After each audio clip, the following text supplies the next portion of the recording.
Okay, good morning, everyone, and welcome to this morning's edition of the Coffee Microcaps Morning Meeting. My name is Mark Tobin, the founder of Coffee Microcaps. For anybody who's joining us for the first time, I'm just going to quickly run through some intro slides, and then we're going to get straight into it with our first presenter.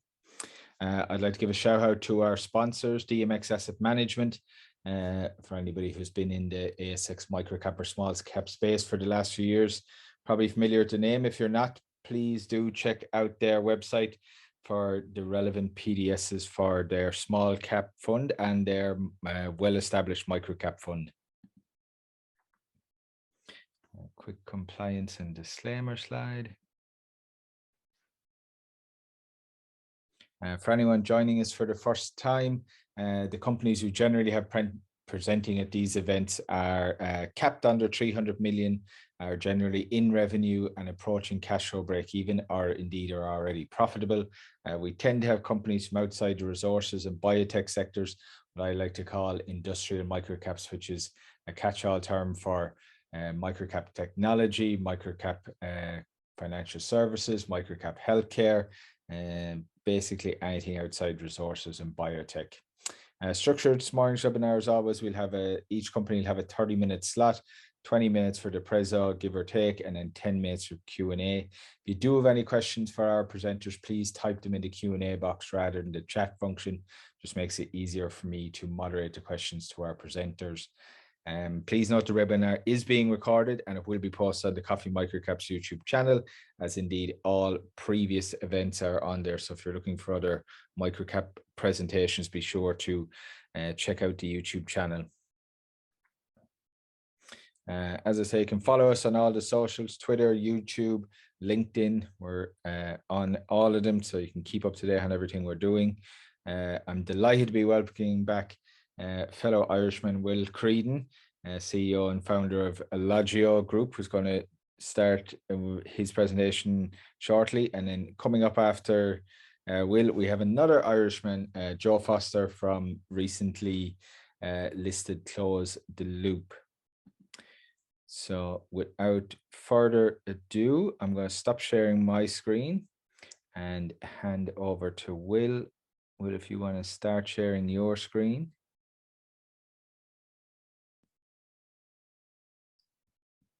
Good morning, Mark. How are you?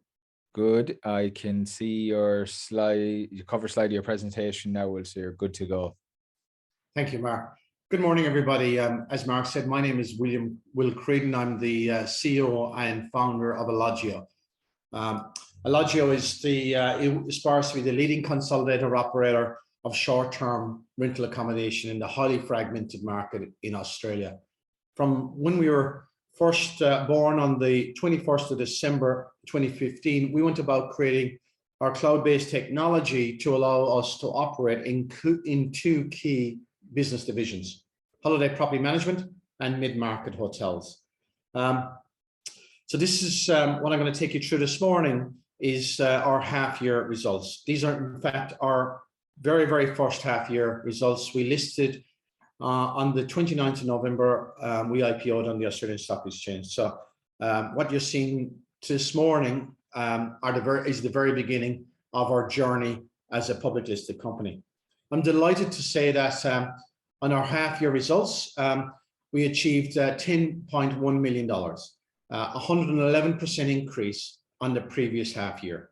Of course, this 10.1 million doesn't excludes all rental concessions and COVID stimulus grants such as JobKeeper, etc. Our EBITDA of 4.1 million to the half year is 115% increase on the previous year. A great result considering that the backdrop of the year, of the half year, we went into lockdowns in many parts of Australia from the very beginning in mid-June. Before we started to see relaxation in lockdowns and an absolute rebound in short-term accommodation across the country. The other thing to note is that when we IPO'd on the 29th of November, we had 879 properties. Today, we have over 1,800 properties.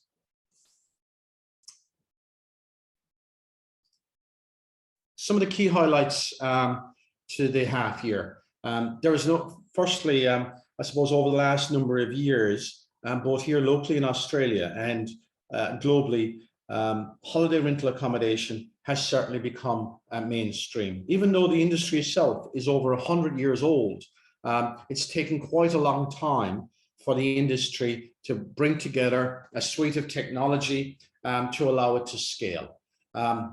As I mentioned, we did that from day one to take advantage of a very growing and large addressable market. Here in Australia, it's circa $7.3 billion with an estimated 500,000 holiday homes. Right today, and believe it or not, when we listed on the 29th of November, we were the largest operator of holiday rental accommodation in Australia. We're by far the largest today. And our scale allows, and our technology allows us to take advantage and consolidate the market. The day after we listed, we continued with what we wanted to always do and what we outlined in our prospectus, and that is to continue to grow, to continue to build out our technology platform and take advantage of our organic growth initiatives as well as extract efficiencies because of scale. So not so long later, we purchased the third largest holiday rental business in Australia, Great Ocean Road, from Apollo Bay up through Lorne, Anglesey, and Aries. They came into our business in December.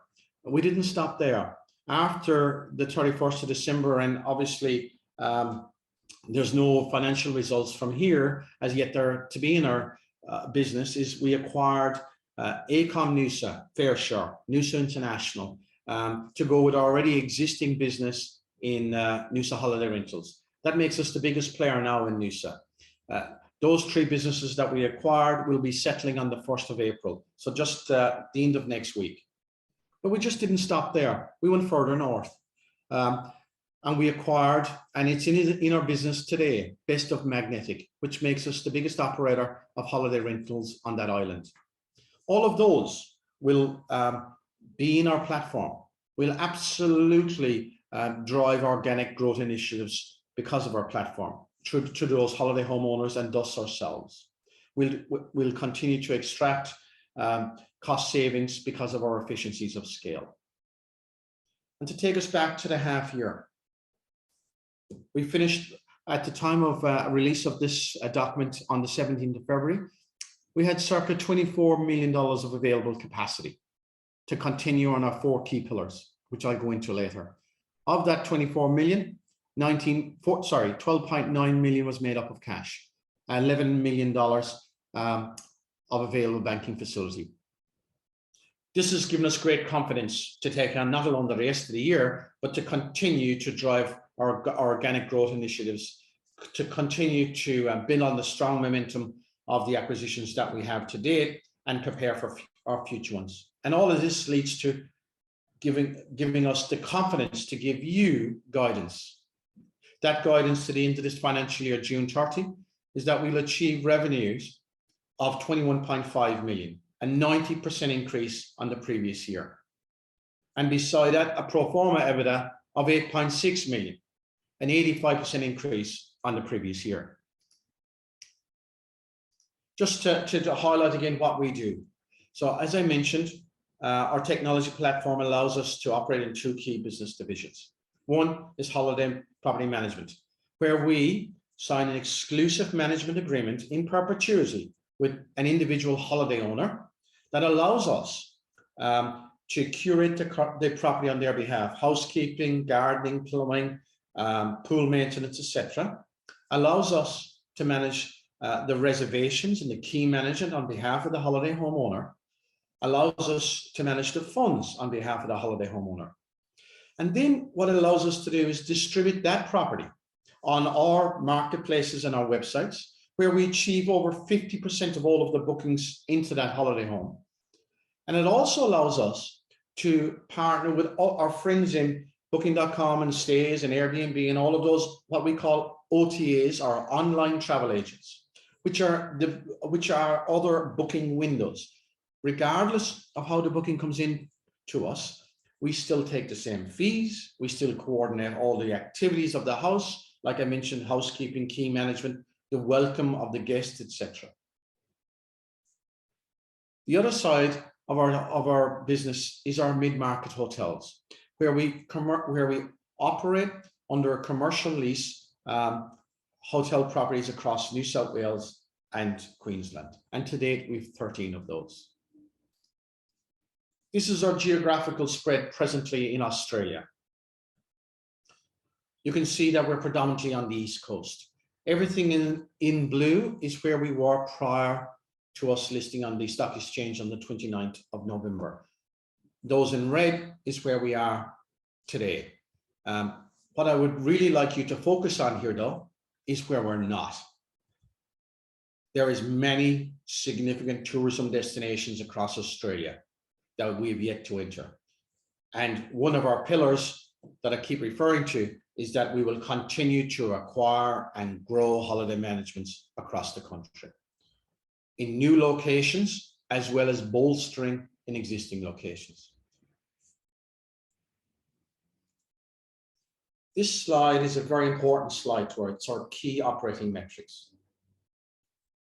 The chart on the left, the gross booking value, just to go into that before I get to the numbers, is in hotels, we keep 100% of the revenue. In holiday property management, the gross booking value includes owner's rent, cleaning, housekeeping, etc., all contracted in the statutory trust account. But we include, and that's the entire revenue of that holiday home experience.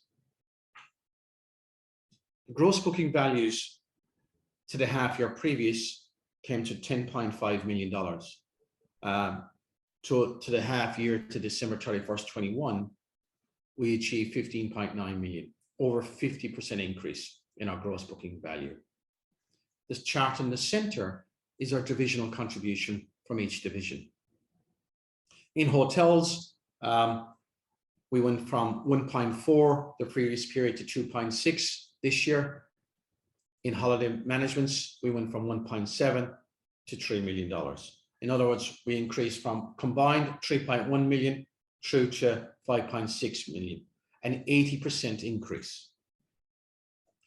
And as I mentioned earlier, the chart on the right is our properties. Again, the two divisions showed. In hotels, we went from 356 rooms to 428, and we went from 663 holiday properties to December 31st, 1,561 properties.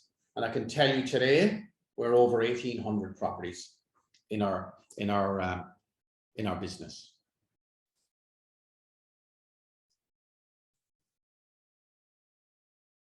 As in one of the first slides I showed you, we achieved significant revenue growth in the first half, 111% uptake since the previous period. And as I mentioned, strong rebound after the announcement of the relaxation of restrictions relating to COVID-19. Holiday bookings absolutely have been very, very strong in January, continued into February, and it's continuing today. In fact, one of the key operating metrics that we look at is pace. Pace is where a person books on a certain date with an arrival at a period later. The period in between is in an amount of days, and the longer the days, the more confidence the market has. And in our case today, as we stand, it's into the 90s, which usually even pre-COVID, pre-2019 sits around 75 to 80 days. So it shows real strength in surety of the travelers of the future. They have accepted, and we have accepted, that we're going to be living with COVID, and we're going to have to find methods to work with COVID rather than try to stop our activities around COVID. So that's been a considerable psychological transition, and it's playing out in our revenues, and it's playing out in our future bookings. What is also extremely pleasing to see is that our EBITDA continued to grow at 115% against the previous period. And mind you, I wanted to call out here, there's a considerable difference from being a private company to a public listed company in relation to the costs. So in our case, over the full year, we're expecting about $1.5 million to $2 million of extra costs associated with the listing process. So it's pleasing to see in the first half of the year that our EBITDA continued to grow north, as I believe we will continue to see it grow towards the end of this financial year. Cash flow, as I mentioned, at the time of the presentation of the management agreement on the 17th of February, we had circa $24 million of available capacity. You can see that we've kept our expenses in check. We've kept our ability to preserve cash, free cash, to ensure that we can continue to execute what we went to the IPO with. And that is to continue to acquire property managements, to continue to build our platform, to continue to give reasons for travel to our properties. Just a quick highlight on the acquisitions to date. As I mentioned, those acquisitions post the 29th of November 21. There's also some to highlight prior to that day, and that is in July we brought together two fantastic businesses in Mollymook and Milton. We acquired a lease at a hotel in Hamilton and Brisbane, Pegasus, and we opened acquired our first entree into the Mornington Peninsula with Verve Vacation Rentals, and they go along with our other 5 acquisitions post the IPO. You can see that the gross booking values that we brought into the business prior to December 31st of $15.2 million. All of those have yet to play out. Just to give you a feeling and a sense, when in the holiday rental world, we have to really think about the seasonality of how people book and how people use properties. So a lot of people tend to book properties well in advance of their stay. So it takes us about a year to a year and a quarter to realize the gross booking values. But it also, and all of those acquisitions are accretive from day one. What we do with our technology platform is even make them more accretive by the different distributions that we add, the different efficiencies that we add, and the different reasons for people to travel to our properties. So it's a very, very exciting to see that not alone prior to December 31st with the 15.2 gross booking value that we added to our business in the coming year, but after January 1st, we've added another 14.5 million over the coming year once they're fully integrated into our business of AECOM, Noosa, Fairshore, and Noosa International, as well as Best of Magnetic. So it puts us all in good stead for the future and our continued growth. As I mentioned, some of the outlook that we'd like to share with you into the near future. That is, we're very, very confident of the strong momentum in the first quarter of this calendar year. It provides us great confidence. We've committed 17.5 million in acquisitions in the first half of the year. Provides us a fantastic springboard, allows us to continue to build on our already strong foundation. We've also added some very, very strategic recruitment in our Chief Operating Officer, as well as other strategic digital marketing and automation areas. All of this is to ensure that we're ready and capable to take advantage of our acquisition pipeline.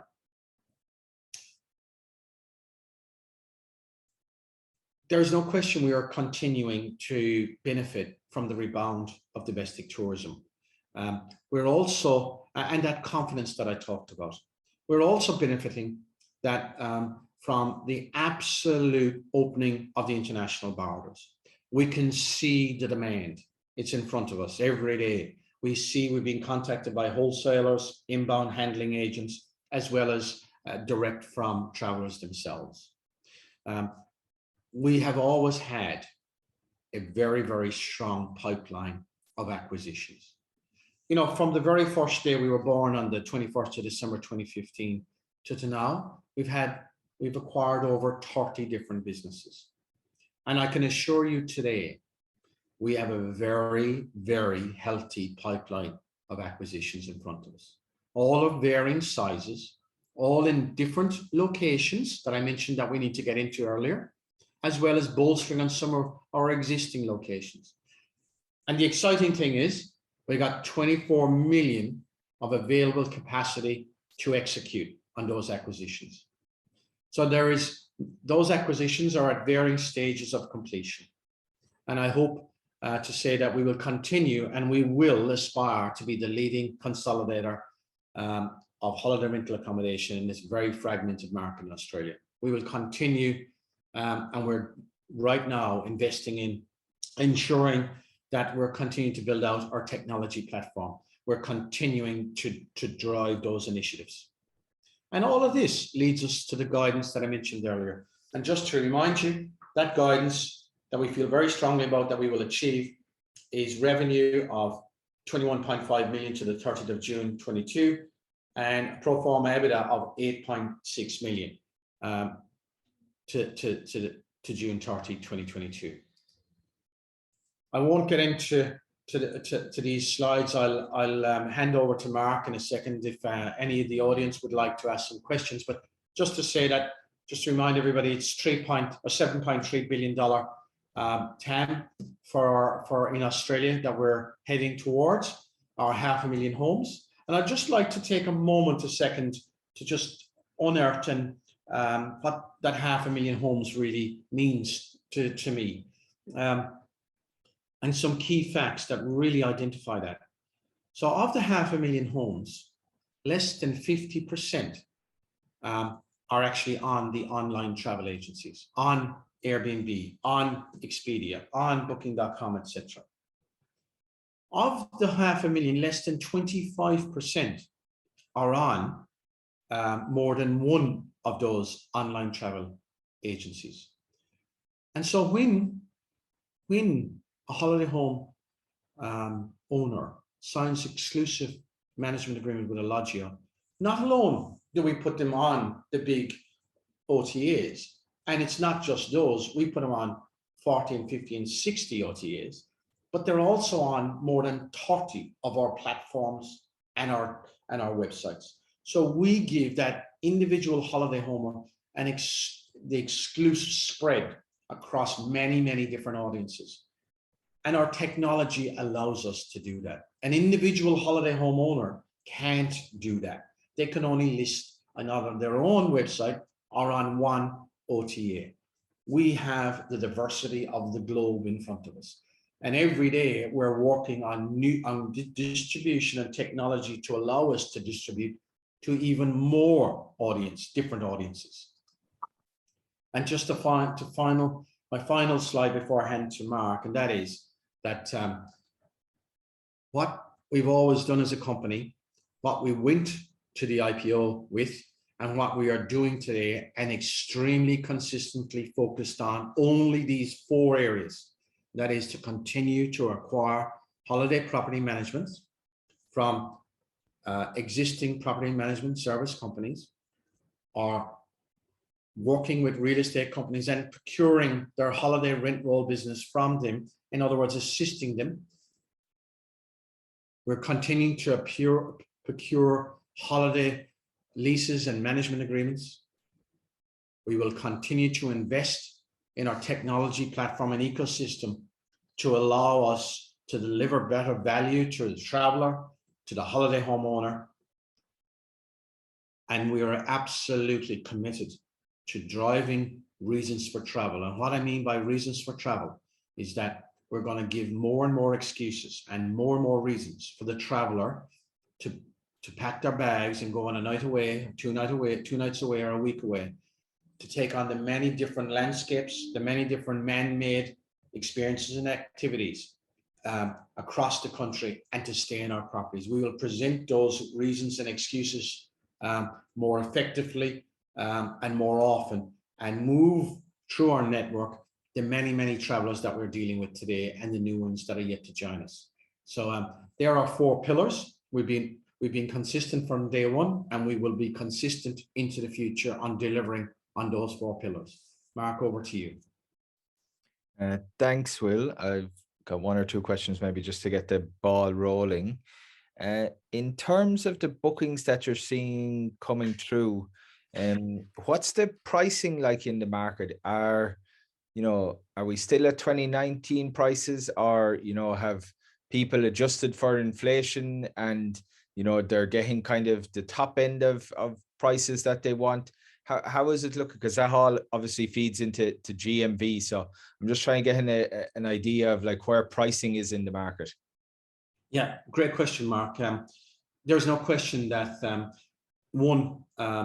that the average person on the street is paying considerably more today than they were 2018, 2019, including 2020. Number 2, they're actually okay with that. They know that there is further cost increases in the delivery of the different services, be it housekeeping or linen or such things. Number 2 is they know that there is a lot more demand. So they need to get in, they need to pay for that demand if they wish to stay in the different properties across Australia. And I think my sense is that that's the new norm. Our pricing levels, just to give you some context there, if you go back to 2019, and I'm generalizing now because there's such a range of different value propositions across the country. What I mean by that is 2 bedrooms, 3 bedrooms, 4 bedrooms, 5 bedrooms, swimming pool, no swimming pool, etc. But the average booking basket or booking was circa $1,150 up to about $1,750, depending on the time of year and taking into the seasonality and the type of property. Today, if you were to look at that, it's somewhere between $1,420 to $1,980 up to $2,000 as an average. And that's a lot of that has fallen. A lot of that revenue has fallen directly to the holiday homeowner and by default ourselves. And then have you noticed any discernible difference between the holiday homes division versus the mid-market hotels, or have they kind of both bounced back with the same fervor, if I can use that word? No. There's absolutely a difference. There's a few things that I've, and to give you some context there, Mark, way back in the late 90s, early 2000s, it was noticeable from a global point of view that hotels were feeling the pressure by the average man and lady looking for more comfort in those hotels, and that became serviced apartments. The serviced and some holiday homes category grew. Then towards the late 2010, 2014, the holiday home division started to cater for more mainstream around as a mainstream solution, particularly in Europe and North America. And towards the 2015-16 here in Australia in the APAC, it certainly started to move into a more mainstream category of short-term accommodation. There is no question COVID-19 has accelerated that. And what it means, so that's an underlying psyche that's been happening. What's happened since though, during 2020, 21 and today, the average family, the average traveler is going, I need more space. And the holiday home is actually offering more space, absolutely, particularly from the segment of leisure. They are in control of their entire environment, whereas hotels are less in control. The second part of this is there is no question that people wanted to get out of the cities and urban areas to enjoy either the outer suburbs or regional or rural Australia and recreate habits. And again, they were looking for space, and holiday homes played into that, as well as resorts played into that. And I'm talking about horizontal resorts more so than vertical resorts. So they're two key areas. And then finally, what's been the segments that have been slower and are slow to rebound are what we call blue collar corporate. So a person that is a traveler that needs to work on a rail line or work on a building site and things like that. There is no question there. It's absolutely rebounded in the last number of months, that segment, both for hotels and including holiday homes. They use holiday homes as well. The area in corporate that is slow, and it will be slow to rebound over the next 18 months to 2 years, is the white collar corporate. They are tending to conduct their business still by Zoom and by other virtual means. However, it's starting to show signs of recovery, which is very exciting. Another segment that is beginning to show early blossoms, and that is the event and segment. Sporting events, cultural events, and things of that nature. We're seeing that probably towards the end of this calendar year and early next year, we'll see a lot of that. And then the final segment, I'm going to put two together, and that is cruise and that is inbound. What I mean by inbound is international travelers coming in. I have never seen the level of research and the level of search that's been conducted on Australia, and in particular in tourism destinations, than I've ever seen happen today from outside of Australia. And in particular around countries like South Korea, Japan, Singapore, etc. It is off the charts. And that gives us great confidence that the inbound market will come, and they'll come in their droves once the supply chain is set up properly again. And what I mean by that is the ground handlers here in Australia, the agents that carry from the agents in each country that are connected to those ground handlers, and then those ground handlers are connected to us. And here with ourselves, selfishly with Alloggio, from over the last year, we have been resurrecting a lot of that supply chain and resurrecting a lot of our relationships to ensure we can take advantage of it into the next 6 months and thereafter. Okay, great. Will, we're going to have to leave it there. I'm afraid we're just out of time. And I know Joe, our next presenter, is standing by. So thanks very much for coming back in late notice and giving us an update on all things Alloggio.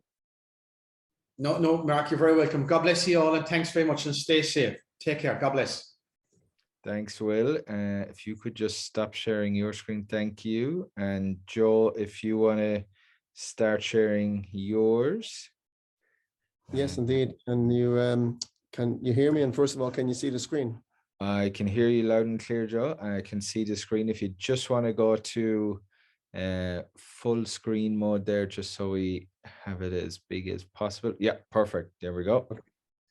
So Will, thank you very much sorry, Mark, thank you very much for this opportunity, and good morning, everybody. You're blessed with 2 Irish speakers this morning, so I'm very proud to be speaking to the team. So thanks for this opportunity. I'd like to talk a little bit about Close the Loop Group. We are just recently listed on the ASX Stock Exchange in December 2021. In fact, following the merge of 2 companies, which was essentially Close the Loop Operations and the OF Pack packaging company. Essentially, our business is really the only ASX listed company that offers what we believe is an end-to-end solution. And really, Close the Loop is focused on the future growth of sustainability and the circular economy. Essentially, our business is really based around circular economy, which is where we offer end-to-end solution. So when we start designing the packaging, we're designing the packaging with the end of life in mind. And the opportunity, of course, to physically take back that packaging allows us to offer and provide that full circular economy. We see that the combination of these 2 identities really allow us to offer end-to-end solutions across packaging, consumables to a wide market, certainly with advanced innovation and product development, sustainable packaging offering, as well as end of life and take back recovery systems for complex commodities to greatly reduce waste to landfill. And as we know, waste to landfill is a big issue at the moment. And what we're finding is that there is a big demand to find solutions for product before they go to landfill. So how do we actually fit into the circular economy? As 2 individual companies before we listed back in December 2021, We had the Close the Loop group and we had the OF Packaging group. If you look at the full circular economy, where we have create, reuse divisions, and we also have collection and recovery divisions, all of the business units within the Close the Loop group fit into that Close the Loop economy very well. In fact, both companies, we believe, have been now circular integrated within the circular economy. We've got the divisions of OF Pack, OF Flexo, Foster Packaging in South Africa, Oceanic Agencies and Cressy & Co., which actually are involved in the development and supply of packaging material. Then we have OF Resource Recovery and Close the Loop operations here in Australia, America, and Belgium, who have the ability to collect, to recover, and essentially repurpose these materials, which allows us to put it back into the circular economy. And that's essentially what we're all about. People have asked, why have we really merged both businesses together? And how does it work where you've got a specialized company like Close the Loop operations that essentially collects and repurposes printer cartridges, and you have a packaging company that's involved in flexible packaging material. The flexible packaging material company, which was OF Pack, essentially was working on sustainable packaging and finding solutions for a circular economy. The Close the Loop operations was very involved in the circular economy, and certainly for 21 years since operation, their mantra and their promise has been zero waste to landfill, which is what they've achieved over the last 21 years, and in fact get audited on a regular basis. The idea of merging both of these companies together allowed us to really have what we believe is an end-to-end solution, keeping all of our products within the circular economy. Our idea, of course, is to take our packaging material and then eventually end up having packaging to packaging, is what we believe is the actual holy grail. I suppose, like from a market overview, what is actually the circular economy? What is circular economy all about? And for those of you who don't really fully understand, I mean, this is just a very basic understanding. A circular economy is an economic system that tackles climate change, biodiversity, loss, waste, and pollution. It seeks to correct the problems of linear economy, where consumers and business follow a take, make, waste process, meaning most products and resources become waste. It employs reusing, sharing, repair, refurbishment, remanufacturing, and recycling to create a closed loop system, minimizing the use of resource inputs and the creation of waste, pollution, and carbon emissions. This results in products, materials, equipment, and infrastructure being in use for longer and improving their productivity. And essentially, that's what our business is all about, is very much to be circular integrated and be fully involved in the circular economy. As we see that the way things are moving forward is there an opportunity to really partnership with companies and try and work with collection, recycle, and recreation of products. A good example here is since the integration and the merge of both of these two companies, we've been working with a number of our individual customers within the packaging space. Cross-division integration is very important for our business. As an example, on the OF packaging side, we're working with pet food customers who have the ability to bring their pet food waste packaging back to the store, back to some of the national stores, not the big stores like Woolworths and Coles, as an example, some of the big pet food stores. We have the ability to collect, as we've got infrastructure in Australia of over 60,000 collection sites. And as a matter of interest, we've actually got over 200,000 collection sites in North America and about 18,000 plus collection sites in Canada. We have the ability to take this product back, collect it, sort it, this soft plastics, and then basically repurpose this material and put it into products like roads, or put it into products like Orflex, which is an injection molded type of plastic material.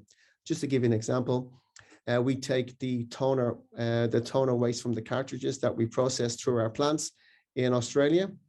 We take the soft plastics as well, which comes back from Coles and Woolworths. We blend those materials together with some key ingredients, and we make a product called Tonoplast. And this Tonoplast product that we make, in fact, helps to enhance the performance of the road and also provides longevity of the roads in terms of shelf life. In some cases, we've seen up to 20% longer life on the actual roads itself. This actual longevity on the roads and the enhancement of performance of the roads has been proven by councils and been signed off after a long 10-year development with great success. Quite recently here in Victoria, we've just completed the upgrade of the Monash Freeway and the M80 Ring Road utilizing our Tonoplast material. We also developed a product called Orflex, which is a injection molded plastic material, again working with people like Coles to manufacture shopping trolleys out of this waste plastic material. So really our idea in terms of cross-division integration is actually to integrate the various companies together to ensure that all of our divisions play a very important part in the role of circular economy. It's about collection, recycling, and recreating of these products. And as I mentioned earlier on, the idea is really to have the holy grail of packaging to packaging. This is where we see the future moving forward in this industry. If you consider the macro and regulatory tailwinds, I think it's certainly in their favor. We all know that landfill rates are continuing to increase here in Australia and around the world, particularly for print consumables and certainly packaging in general. There's a very high demand for packaging and certainly plastics to be avoided from landfill. We see what's happened here in Australia with regards to the government. They've been very proactive over a number of years, developing the waste policy back in 2018. And now up until recently, we've seen that the export ban on plastic waste took place in 2021. And we're going to see by 2022 that only pure one singular type of plastic material can actually be exported out of Australia. We see consumers examining more effective and efficient recovery take-back programs for valuable product resources to increase their social license to operate. Single-use plastics, there continues to be a wide use of single-use plastics in many countries around the world, despite the bans that have been put in place. And if you consider that about 3 trillion per year of additional capital investment is really required to meet the increasing sustainability metrics. We see here in Australia that APCO have been very forthcoming, working with the government as an initiative that all packaging material must be reusable, recyclable, or compostable by 2025. And certainly all packaging material must contain up to 50% of recycled content by 2025 as well. And that is actually quite a high demand and quite a serious target to be achieving. We do believe through the closed loop group that we are actually very much on that curve and on that trajectory to help our clients achieve those targets by offering recycled content in this the plastic material and packaging material that we offer, and then have the ability to physically take back these materials. Another very important note to consider is that a lot of this has really come about since China banned the importation of waste mixed plastic material back in 2017. What we ended up seeing was a lot of countries were actually stockpiling these plastic materials, trying to find a use for these plastics before they actually go to secondary life, or essentially try and avoid landfill at all costs. From a financial point of view, I think our business is doing exceptionally well. If we consider that our revenue is up 22.6% on PCP, if we look at also our EBITDA is up 51%. And we look at cash again, it's up at 109%. And of course, we're looking at the NPBT is up on 67.7%. And of course, the way we see it is that we're actually, our business model and the way it's been performing, certainly after the first 6 months, is that we are on track to exceed our prospectus forecast. We've got a very strong year-on-year growth across the whole group. And in fact, the group is sitting at 9 companies now, certainly as a result of our recent acquisition of Craftsy & Co. about a month ago. The business is generating some very good, strong cash flows. And the results are based on aggregated accounts, as you can appreciate. So where do we see the strategy and the growth for our business? We see great opportunities with an investment in a plastic washing and separating facility here in Australia and America. In fact, we've already implemented the process in America. I was there just a few weeks ago, and the new equipment has already been installed. We would expect to see an outcome from that manufacturing process in America in about 6 weeks' time. In Australia, we're going through the due diligence process to look at this washing and separation plant particularly for e-waste. And we will be expecting to make a decision on the type of equipment that we would purchase over the course of the next couple of weeks.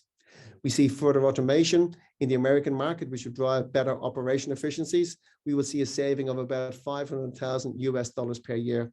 We got international market expansion in the Q3 for FY22, and that is where we've recently opened up closed-loop packaging in America, which makes a lot of sense to leverage against the existing infrastructure that we have in America that services quite a wide base in North America. The idea is to expand the OF packaging range and brand it under the closed loop packaging, as the name in America for closed loop is still pretty strong at this stage. We see further acquisitions and targets identified to grow within the niche packaging and recycling space. In fact, we've got a number of companies that we're talking to. And again, the companies that we would engage with in the future would have to be very specialized within the circular economy. That has to be an ideal fit for the closed loop group. We've got an additional investment in resource recovery equipment, recycling with pyrolysis, which is something that we're seriously considering. And of course, mechanical recycling, which is really where the secret is with regards to trying to get packaging to packaging.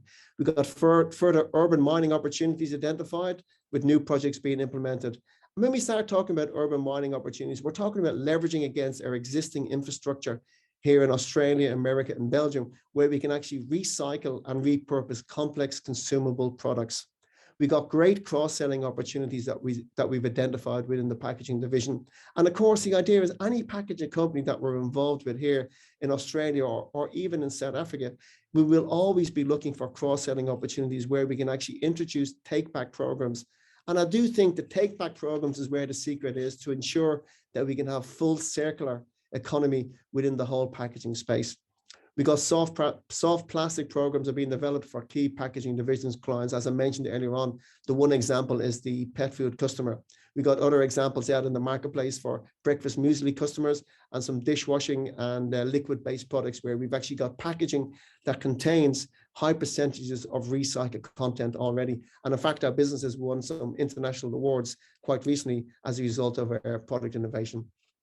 Where we see the growth and future opportunities for our business, if we consider take-back programs, where it stands at the moment, these are a very linear economy. What actually happens is that there's quite a lot of companies that are involved in take-back. What tends to happen is that when they collect these products, they either end up going waste to energy, or sometimes they get developed into secondary products, or in most cases, these take-back companies actually end up taking these products to landfill, which is quite costly. And again, it's not really competing the circular economy. Closed loop group is in fact very involved in the full circular economy, offering current urban mining opportunities. We work with cosmetics, of course, soft plastics, printer cartridges. In fact, we are processing over 1.5 million to 2 million printer cartridges per month through the various different sites in Australia, Belgium, and America. We actually take these products, put it through our existing infrastructure, and as I mentioned earlier on, we manufacture secondary products like Tonoplast, Orflex, or we sell those materials back into the circular economy for repurposing again. Our idea in terms of printer cartridges and the plastics that we take in with regards to the further opportunities for our business, particularly with the washing and cleaning separation unit that we're putting in place, is essentially to sell these materials back into the OEMs, which is the original equipment manufacturers like Canon, HP, Brother, and so forth, to remanufacture printer cartridges and electronic equipment.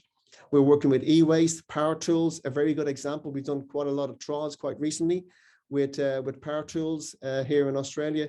We were working on a battery take-back program. And as I said earlier on, cosmetics is something that we've been very involved with here at Close the Loop in Australia for the last 10 years, and just introduced a take-back program in North America quite recently, as well as take-back programs for mobile phone cover cases and also eyewear, glasses, and so forth.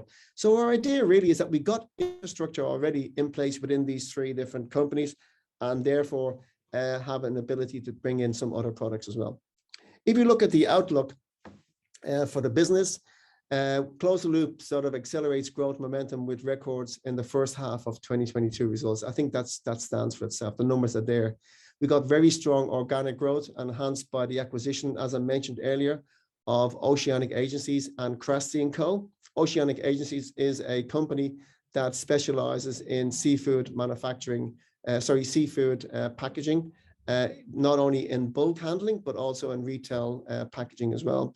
We got the integration of the businesses are progressing exceptionally very well.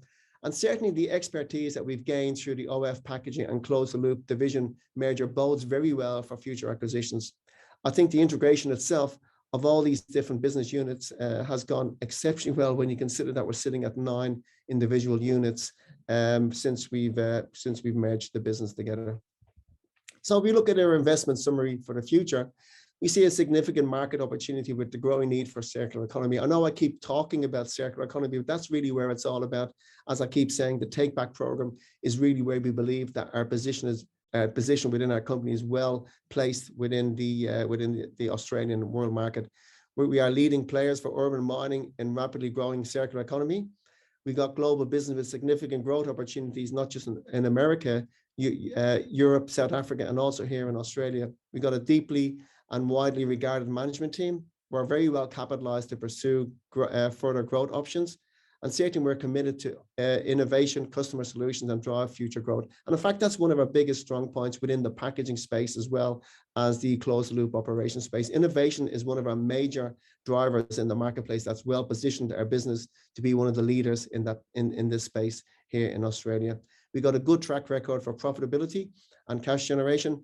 And certainly we are well positioned within the sustainable packaging space. We got quite a lot of recognition within the market, not just here in Australia, but around the world.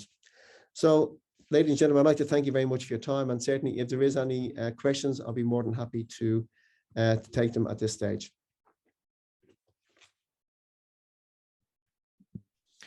Thanks, Joe. And I should also mention that we're also joined by Mark Lichtenstein, the CFO for Close the Loop. And I think maybe, Mark, this first question might actually be better directed at you if you want to have a quickly look ahead. On the financial slide, we got a question saying it's different to the first half 22 income statement. And the question is saying is they're assuming it's to do with reverse acquisition accounting. Can you maybe just briefly explain this or direct this to where the company is provided a reconciliation elsewhere? Absolutely. So because of the accounting standards, we've had to comply with reverse acquisition accounting. So what that means is that essentially whilst Close the Loop Limited was the legal acquirer of the packaging businesses, for accounting standards, it was deemed to be that the packaging business was the accounting acquirer. So what that means is we have reverse acquisition accounting. The packaging business is deemed to be the holding company for the accounting standards purposes, and then the rest of the group joined, and their numbers are only reported for the 1 month period from the date of completion of the transaction, which was 30 November, whilst we listed on the 2nd of December. So what we're showing in our financial statements is performance of the largest operating entity, being the packaging business as its standalone entity and its one subsidiary. And then the rest of the group, the other 7 operating entities, join the group effectively with effect from 1 December. So hence the difference in the accounting and the numbers. And that will influence our numbers all the way through to 30 June 2022. Thanks, Mark. Joe, I mean, people would probably be very familiar on this call, although definitely not microcaps, businesses like Amcor and Pack Group. Where does Close the Loop, I guess, cross paths with those guys? Are they more competition? Are they more customers? Are they more partners? Or some kind of mixture of all three? It's a bit of a mixture of all three. They're certainly not customers. They would be seen more as competitors, Mark.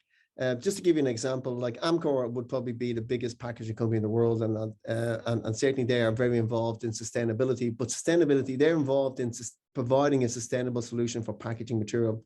We as a company, Close the Loop, actually have the ability to provide the sustainability solution for packaging, but also have the ability to physically take it back and do something with it. That's what makes us different.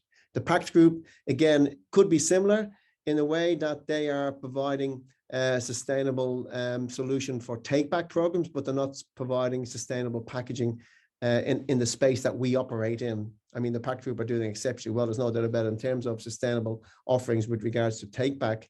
No, sorry, not take-back, but in terms of making products. But we are the only company that's listed on the ASX that has the ability to physically develop packaging with the end of life in mind, physically collect it, physically process it, and physically turn it into a tangible product that will be involved in the full circular economy. I suppose, Mark, that's what does make us different. Okay. And then another question in terms of, we've seen a lot in the February results, the high cost of logistics, supply chain disruptions. It was a theme across so many results, given, you know, you've got operations in the US and Belgium and Australia, integrating all of these new acquisitions. Can you just give us a sense of, you know, what you're seeing out there in terms of supply chains and enhanced logistics costs and all that, and kind of how you're kind of dealing with that now on a bigger scale as the kind of broader group? Yep. Thank you, Mark. I think it's affected more mostly on the packaging, although the closed loop operations have obviously experienced high costs, particularly for transportation coming in of the products. But the model for closed loop is very interesting, whereby the cost of transportation, in a lot of cases, certainly with a lot of the OEMs, is actually the cost for the OEM itself. Okay. On the packaging side, yes, of course, we've been affected by high logistic costs, high freight costs over the last 8 to 10 months. And I have to say, Mark, in most cases, we've been very fortunate to sit and negotiate with our clients and pass on these costs. I mean, the logistic costs and supply chain challenges is not just for packaging, it's for everything. So it's not new when we sit there with our clients face to face and try and work out a plan. What we've done, Mark, in some cases, is that we've been able to sort of like, particularly on something that requires urgent attention, we've been able to take a little bit of a bite on the margin, but make it up on the next order. So what we do is we forward cover also on our FX rates as well, to ensure that when our products are landed, we're making sure that the FX that we've quoted is exactly the same or slightly in our favor by the time that we actually pay for the product as well. So it is a manageable thing. I do feel confident that we can manage it, Mark, going into the future, to be honest with you. And you called out some of the regulatory tailwinds in Australia. Could you perhaps touch on the regulatory tailwinds if there are any, in the other markets you're operating in? I'm thinking, you know, Belgium. I'm presuming there might be an EU-wide push on sustainability and plastics and single-use plastics, and similarly in the US. Very much so. Thanks, Mark. I do think that certainly Europe, Australia would be a lot more forward in terms of the regulatory tailwinds than the US. But to give you an example, in the European Union, there's a national waste. There's what we call is the WEEE directive, which is a ban on waste electrical and electronic equipment that goes to landfill. I mean, that is pretty much in space, and that's very much in our favor in Europe, particularly for printer cartridges and the e-waste situation that we're working on at the moment. In America, the plans for, we talk about Australia 2025 targets. In America, the targets are 2030. Okay, but yet speaking to some of the big retail chains in America, they're looking to try and implement these plans by 2024, 2025. In fact, we had a very successful meeting with one of the big retail chains 3 weeks ago in America, where they were quite keen to work with Close the Loop in America, Close the Loop packaging, supplying the packaging, as well as Close the Loop, the operations physically taking back these materials. So we also see also in the UK, the legislation coming in place in terms of taking ownership for waste. And also taking ownership for waste that doesn't contain any high percentages of recycled content. I think it's like £200 a ton. I just need to verify that exactly. But things are happening in Europe very fast. There's no doubt about it. And I do think that what happens in Europe will have that spin-off effect into the Australian market as well. And then just in terms of future acquisitions, and I think maybe this might have contributed to the export ban as well. I'm fairly certain, I think it was Malaysia, where this whole thing of, you know, just exporting waste from Europe or Australia into Asia was kind of the recycling solution if we go back 4 or 5 years ago. But I noticed you don't have a kind of base in Asia. Is that something we should be on the lookout for on the acquisition front as we move down the line, whether that's, you know, Thailand, Malaysia, Vietnam, Singapore potentially? Well, at the moment we work quite a lot with Asia. We've actually got an office in China, an office in Vietnam. We've been working with Asia for 20-something years. We obviously we're open to all options. I think we can put it like that in terms of our acquisition future. As I mentioned earlier on, Mark, our the companies that we want to work with in terms of packaging and certainly specialized recycling would have to fit into the circular economy, fit into our mantra, fit into our model for the future. We're very open in terms of where we're investigating, and we've got a number of opportunities that we're exploring at the moment. So who knows? Let's watch this space. Okay. But certainly, Mark, if I may say that in terms of our future, we're certainly very ambitious for our business model. I mean, we've got in terms of our forecast for the year FY22, we would love to be in a position in the next couple of years to certainly double our turnover and double our revenue for sure. I mean, we're very ambitious where we want to be for the future, and certainly we've got a very good team of people behind us, which is good. We're a founder sort of led management team. I'm the largest shareholder in the business, and I'm here for a long time to grow the business, and I've been given the task of CEO for the group, and I do feel very confident that we have a great opportunity because the timing is ideal. The fact that we've been involved in sustainable packaging and certainly sustainable solutions through the closed loop operations for the last 20 years has put us ahead of the game, to be quite honest with you. And that's where we see ourselves actually being very successful within the next couple of years in terms of what we want to achieve for closed loop group. Joe, I think we'll leave it there. We're just up on time. So thank you very much for joining us this morning and giving us a good overview of the business, especially since the listing was just before Christmas there, and we have been all caught up in results presentations in the last 6 or 7 weeks. So thank you very much. And hopefully we'll have you back on maybe later in the year and you can give us an update on everything Close the Loop. Thank you very much, Mark. I really appreciate the opportunity, and thank you to the audience for listening to our presentation today.